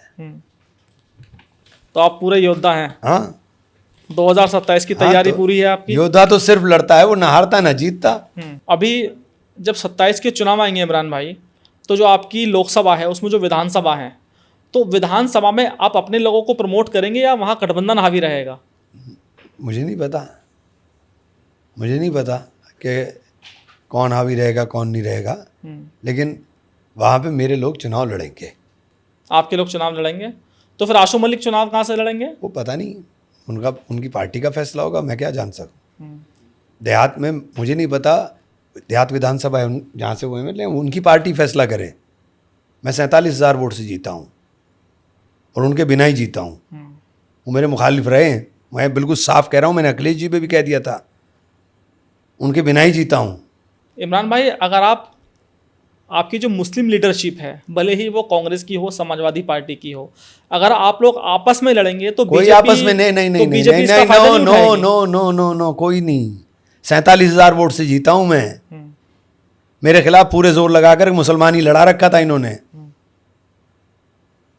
उस सीट से मैं 47,000 से जीता हूं, उस सीट से मैं नहीं छोड़ूंगा मैं अपनी सीट। और मेरी सीट थी, मेरा ही एमएलए था, जहां से इसको एमएलए बनाया था हमने। मसूद अख्तर मेरे ही एमएलए थे, वहां से जहां से इन्हें हटा करके मैंने इनको दिया था। अब वो बातें मैं इतना कह सकता हूं कि जहां हम मजबूत हैं, हम किसी सूरत में नहीं छोड़ेंगे अपनी सीट, किसी भी सूरत में। लेकिन इमरान भाई, ये कहा जाता है कि मान लीजिए आपने कहा कि आप ही ने उसको एमएलए बनवाया, अगर मान लीजिए कोई चीज़ दान में दे दी जाती है तो उसको वापस नहीं मांगा जाता। दान थोड़ी ना होता है, ये दान थोड़े ना होता है। मैं बेईमान नहीं हूं, मैं उनके साथ था इसलिए ईमानदारी से रहा था। मैं जिसके खिलाफ हूँगा सामने हूँगा, मैं पहले दिन से कह रहा हूँ। मैं मुनाफिक नहीं हूं कि मैं आपके लिए कहूँगा कुछ और करूँगा कुछ। मैं तो पहले दिन से कह रहा हूँ भाई, ये काम तो वो लोग करेंगे जो लोग अंदर से, जिनके अंदर से मन में पाप होगा। क्या मैं साथ होकर भी साथ नहीं होंगे और पीछे से वार करेंगे? मैं पीछे से नहीं किसी को साथ कहता हूँ, सामने कहता हूँ भैया सामने लड़ो, आओ।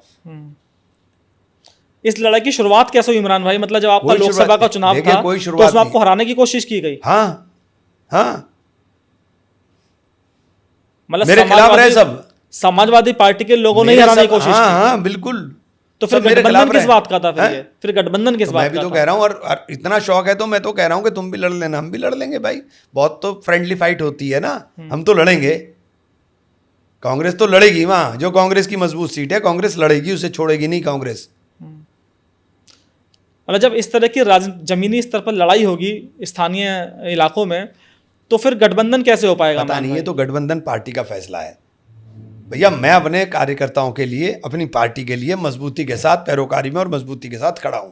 एक बात और, राजीव राय जो समाजवादी पार्टी के नेता हैं, उन्होंने कहा कि आप तो कांग्रेस में स्लीपर सेल हैं भारतीय जनता पार्टी। मैंने जवाब दे दिया था, मीटिंग बुलानी पड़ गई थी समाजवादी पार्टी को। हाँ, मैंने जवाब दे दिया था।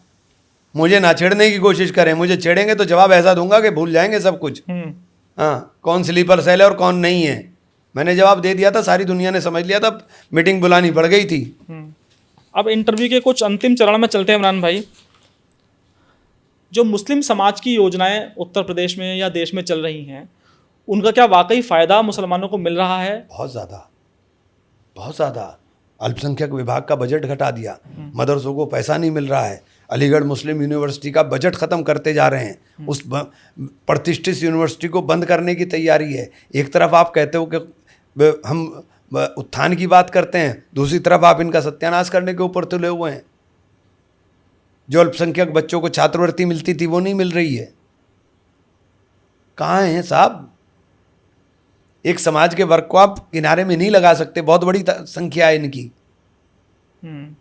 लेकिन इमरान भाई, सरकार तो ये कहती है कि जितना मेडिकल क्षेत्र में मुस्लिम फ़ायदा उठा रहे हैं उतना फ़ायदा कौन नहीं उठाता। हाँ, ये पूछिए उनसे कि उनकी क्या पॉलिसी है कि जो ज़्यादा बच्चे पैदा करेगा उसका आयुष्मान कार्ड बनेगा और जो इसके बच्चे कम होंगे उनका नहीं बनेगा। तो आप बताइए सरकार की पॉलिसी क्या है? मतलब आपका कहना है कि जब तक जनसंख्या कानून नहीं आ जाता तब तक इस तरह की पॉलिसी, इस तरह के बयान नहीं देने चाहिए। मैं उस बड़ा वैसा विषय है कि मैं उसके ऊपर नहीं बोलना चाहता। ये जनसंख्या ही आज हथियार है हमारा। अगर हमारी इतनी जनसंख्या ना होती ना तो कभी के गिर गए होते हम। इतना बड़ा जो सब लोगों की निगाह लगी हुई है देश के ऊपर, ये कंज्यूमर बहुत बड़ा हो गया है देश, इसी वजह से लगी हुई है। और इसको हम इस्तेमाल नहीं कर रहे हैं, ये हमारा दुर्भाग्य है। 65% आबादी चाइना की बूढ़ी हो गई, हमारी 65% आबादी जवान है। अगर इसका इस्तेमाल कर लिया होता, 10 साल हम लोग खराब कर चुके। अगर इसका इस्तेमाल कर लिया होता तो वियतनाम ना खड़ा होता, ये सब काम हमारे यहाँ होता। तो लेकिन ये बातें पढ़े लिखे लोग समझ कर भी नहीं समझ रहे, दिक्कत ये है। तो इसीलिए आप लोग अपनी जनसंख्या बढ़ा रहे हैं ताकि राजनीतिक नहीं, बढ़ाने की बात नहीं, मैं अपनी जनसंख्या की बात कर रहा हूँ, मैं देश की जनसंख्या की बात कर रहा हूँ भैया, मैं देश की जनसंख्या की बात कर रहा हूँ। ये जो साउथ के अंदर परेशानी हो रही है, क्यों हो रही है साउथ में परेशानी? साउथ ने जहाँ जहाँ कंट्रोल किया वहाँ वहाँ पैसा घट रहा है, केंद्रीय नॉर्थ की स्टेट के अंदर बढ़ रहा है, तो ये डिसबैलेंस तो हो रहा है। मैं नहीं कह रहा हूँ, मैं वकालत नहीं कर रहा हूँ, मैं तो बता रहा हूँ, तथ्य बता रहा हूँ आपको। जो प्रधानमंत्री की योजनाएं हैं, जो गरीबों को घर मिलना है, उसमें बताते हैं कि मुस्लिमों को बहुत अच्छी भागीदारी दी गई है। जो घरों में गैस कनेक्शन दिए गए हैं उसमें मुस्लिमों के घर में चूल्हे लगाए गए हैं। तो ये सब हवाई बातें। ये मुसलमान ही क्यों है इसके अंदर? सभी लोग तो है ना। मैंने कब कहा कि इसके अंदर वो हो रहा है? मैंने तो नहीं कहा ये बात। आप पढ़ाई क्यों नहीं देना चाहते? पढ़ाई के ऊपर क्यों आपने सब खत्म कर दिया? आप मदरसों को क्यों बंद करना चाहते हो? गरीब बच्चे पढ़ते हैं, मुसलमान के यतीम और मिस्कीन बच्चे पढ़ते हैं। उत्तर प्रदेश में कोई मजबूत चेहरा बताइए जिसको आप लगता है कि वो मुख्यमंत्री बनने लायक हो। क्या जी? उत्तर प्रदेश में? अरे आप कैसा सवाल पूछ रहे हैं भाई? हर पार्टी के पास कोई ना कोई एक मजबूत चेहरा होता है जिसको वो आगे करती है। जब कांग्रेस, अगर उत्तर प्रदेश में आप कह रहे हैं कि 403 विधानसभा पर हम लोग चुनाव लड़ेंगे, तो आपका नेता कौन होगा उत्तर प्रदेश में? हमारे पास क्यों नेताओं की कमी है? हमारे पास प्रमोद तिवारी नहीं है, हमारे पास अजय राय नहीं है, हैं? हमारे पास कमी है कोई नेताओं की? हाँ, ये बात आप सही कह रहे हैं। हमारे पास कमी है, हमारे पास कमी है। आपके पास नेता ज्यादा, कार्यकर्ता कम है। तो आप क्या बात कर रहे हैं? आप क्या अभी अपने ही सवाल में आप खुद उलझ रहे हैं। आप सही कह रहे हैं। बीजेपी ये भी कहती है कि आपके पास कार्यकर्ताओं की कमी है, नेता ज्यादा हो गए हैं आपके पास। तो जब तक कार्यकर्ता नहीं होंगे तो इन नामों का क्या फायदा? प्रमोद तिवारी, अजय राय, अभी बहुत सारे हैं। अब मैंने तो 2 ही नाम लिए, आप 2 पे रुक गए बस। नहीं, आप जितने भी नाम लीजिए, जब तक कार्यकर्ता ये लोग नहीं इकट्ठा कर पाएंगे तब तक इन नामों का क्या फायदा है? नहीं, हम लोग इसी काम पे लगे हुए हैं। ये संगठन सर्जन इसीलिए लग रहा है, चल रहा है। देखिए, जहाँ तक प्रमोद तिवारी की बात है या और नेताओं की बात है, उनसे ज़्यादा मजबूत तो मैं आपको कहूँगा, क्योंकि आपकी एक फॉलोइंग है। नहीं, उनकी भी है, ऐसा नहीं है। कैसी आप बात कर रहे हैं? सब हमारे मजबूत नेता हैं पार्टी के अंदर, चारों तरफ मजबूत हैं। सिद्दीकी साहब भी हैं, बहुत मजबूत लोग हैं हमारे पास, कोई कमी नहीं है, नेताओं की कोई कमी नहीं है। एक आखिरी सवाल इमरान भाई, अगर गठबंधन होना चाहिए उत्तर प्रदेश में कांग्रेस का, तो क्या बसपा से होना चाहिए या समाजवादी पार्टी से? मतलब एक बहुत ही सरल सवाल मैं पूछ रहा हूँ, एक राजनीतिक फायदे के लिए। अगर मान लीजिए राहुल गांधी आपसे सलाह लेंगे कि भाई इमरान भाई आप ये बताइए, उत्तर प्रदेश के मजबूत नेता हैं, विषम परिस्थितियों में जीत कर आए हैं, तो यहाँ आपका चुनाव, आपका जो गठबंधन है वो बसपा से होना चाहिए या कांग्रेस सपा से होना चाहिए? देखिए, पहले तो सवाल ये है कि बसपा तैयार भी होती है कि नहीं होती है, क्योंकि उनको तो पता ही नहीं है कि उनका मिशन मूवमेंट टूट रहा है। आज दलितों के लिए जो मिशन मूवमेंट बाबा साहेब ने चलाया था वो दम तोड़ रहा है। और अब दलित को सीधा कांग्रेस का रास्ता करना चाहिए, वरना बहन जी को कांग्रेस के साथ गठबंधन करना चाहिए। क्योंकि बहन जी के पास उस मिशन मूवमेंट को बचाने का एक ही रास्ता है और वह है कांग्रेस। और मैं उस मिशन मूवमेंट के मजबूत होने का बहुत बड़ा समर्थक हूँ। मतलब आपका कहना है कि अगर कांग्रेस बसपा गठबंधन हो गया तो उत्तर प्रदेश में आप भाजपा को बिल्कुल एक ज़मीन पर ले आएंगे? देखिए, निश्चित रूप से बहुत मजबूत गठबंधन होगा अगर होगा तो, अगर बहन जी को समझ में आ जाए। तो देखिए, इमरान मसूद के बारे में जो हमने बात कही थी वो वाकई सही निकली। गांधी परिवार के बारे में बहुत सारे सवाल मैंने इमरान भाई से पूछे तो उन्होंने कहा कि मैं पार्टी का लॉयल हूं और राहुल गांधी और प्रियंका गांधी दोनों ही हमारी पार्टी के मजबूत नेता हैं, यानी कि कोई भी बात वो कांग्रेस के खिलाफ नहीं बोले। लेकिन इशारों में उन्होंने ये भी कह दिया कि जब गठबंधन हो यहाँ पर होगा तो गठबंधन हमारी हैसियत के हिसाब से होना चाहिए, जो सीटें मजबूत हमारी हैं हम उनको किसी दूसरे दल को नहीं देने देंगे। तो कहीं ना कहीं एक चुनौती ये समाजवादी पार्टी को भी है और कांग्रेस के नेताओं को भी उन्होंने इशारे में समझा दिया है कि जब गठबंधन हो उत्तर प्रदेश में तो भैया पश्चिमी उत्तर प्रदेश में आपको मेरे हिसाब से चलना ही होगा। इसके अलावा उन्होंने ये भी कह दिया कि भले ही समाजवादी पार्टी के रिश्ते कांग्रेस से अच्छे चल रहे हैं, राहुल गांधी और समाजवादी पार्टी की जो मुखिया अखिलेश यादव हैं वो अच्छे दोस्त हैं, लेकिन राजनीतिक रूप से अगर कांग्रेस का गठबंधन बसपा के साथ होता है तो ये कॉकटेल गठबंधन होगा और भारतीय जनता पार्टी को हम ज़मीन पर ले आएंगे। इमरान भाई, बहुत बहुत शुक्रिया मेरे से बात करने के लिए।